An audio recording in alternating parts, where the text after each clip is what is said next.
मेरे प्रिय सत्संग प्रेमियों, किसी जमाने की बात है। दो मित्र थे। वे साथ साथ व्यापार करते थे। माल खरीद कर मुंबई आड़त में जाकर रख देते थे। जब भाव तेज हो जाता तो वहां से खबर आती और दोनों मित्र वहां जाकर माल बेच देते। जो लाभ होता था दोनों बांट लेते थे। एक बार आड़त में माल जमा कर दोनों मित्र घर आए। कुछ दिनों के बाद वहां से खबर आई कि भाव तेज हो गया है, आकर अपना माल बेच दें। दोनों मित्र मुंबई गए। माल बेचने पर 1 लाख रुपए का लाभ होता है। रुपए लेकर वे लोग वहीं एक धर्मशाला में ठहर गए। वहां दोनों में से एक के मन में होने लगा कि अगर मित्र को किसी तरह मार दें तो हम लखपति बन जाएंगे, अन्यथा जीवन भर हजारपति ही बने रहेंगे। उसने मित्र से कहा, देखिए, इतने रुपए लेकर हम लोग कहाँ कहाँ भटकेंगे। आप रुपए लेकर इसी धर्मशाला में रहिए, मैं होटल जाता हूँ, भोजन कर लूँगा और आपके लिए भोजन लेते आऊँगा। मित्र ने कहा, ठीक है, जाइए। वह वहाँ स्वयं भोजन किया और भोजन में विष मिलाकर मित्र के लिए ले आया।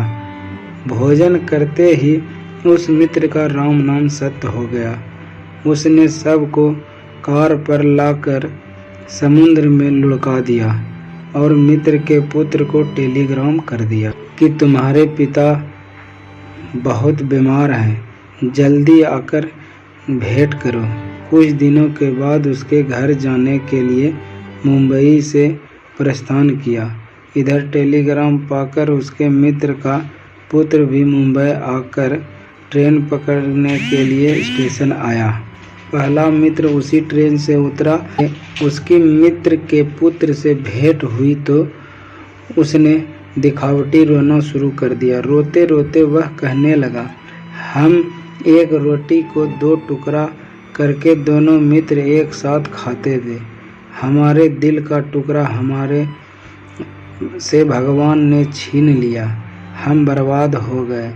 आगे कहने लगा, हमारे मित्र तो चले ही गए, तकदीर भी फूट गई। हम लोग मन में सोच रहे थे कि 1 लाख का लाभ होगा, लेकिन जब तक वहां गए भाव घट गया। मात्र 10,000 रुपये का लाभ हुआ। 5,000 तुम्हारे और 5,000 मेरे। दवाई, डॉक्टर को दिखाने में, गाड़ी भाड़ा करने आदि में जो खर्च हुआ वह सब मेरा हुआ। मेरा मित्र ही तो था। कोई बात नहीं है, इसके लिए तुम कोई चिंता मत करना। ये 5,000 रुपये लो। बेचारे का बाप भी मर गया था और रुपए भी मिले 5,000 ही। आखिर क्या करता। रोते रोते घर आ गया। जिसने मित्र को मार कर रुपए लिए थे वह व्यक्ति निसंतान था। साल भर के बाद उसको पुत्र हुआ। बुढ़ापे में बाप बन घर में बहुत खुशहाली थी। कारोबार भी तेज हो गया, खूब कमाई होने लगी। वह समझने लगा कि वास्तव में पाप करने में ही लाभ है। इतने दिनों तक तो कुछ लाभ नहीं हुआ था, अब लाभ ही लाभ है। पाप नहीं करते तो बाप भी नहीं कहलाते। अचानक लड़का बीमार हुआ। बड़े बड़े डॉक्टरों को बुलाया गया।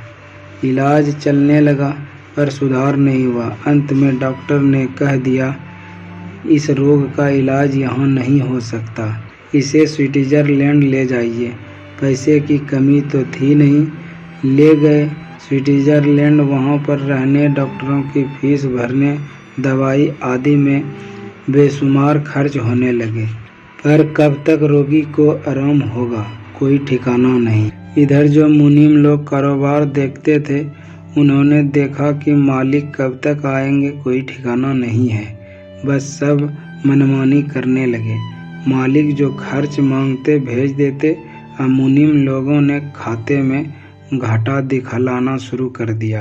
अंत में वे वहाँ से डॉक्टर ने भी कह दिया, अब तुम्हारे पुत्र को भगवान ही बचा सकते हैं, इसे अपने देश ले जाओ। निराश होकर वह बच्चे को लेकर भारत आ गया। यहाँ फिर से इलाज शुरू हुआ। डॉक्टर आते, देखते और दवाई देते। इधर व्यापार में घाटा ही घाटा होने लगा, कर्ज बढ़ने लग गया। एक दिन वह व्यक्ति मन से बच्चे को गोद में लेकर उसकी ओर देख रहा था। एकाएक बच्चा हंसने लगा।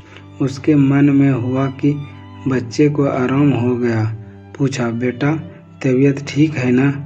बच्चे ने कहा, पहचान लो मैं कौन हूँ। तुमने जो रुपए लिए थे मैंने वसूल कर लिए। अब जो बचे हैं उन्हें मेरे श्राद्ध में खर्च कर देना। इतना कहकर उसने शरीर छोड़ दिया। इस प्रसंग से यह सीख मिलता है कि शुभ कर्म का फल शुभ और अशुभ कर्म का फल अशुभ मिलता है।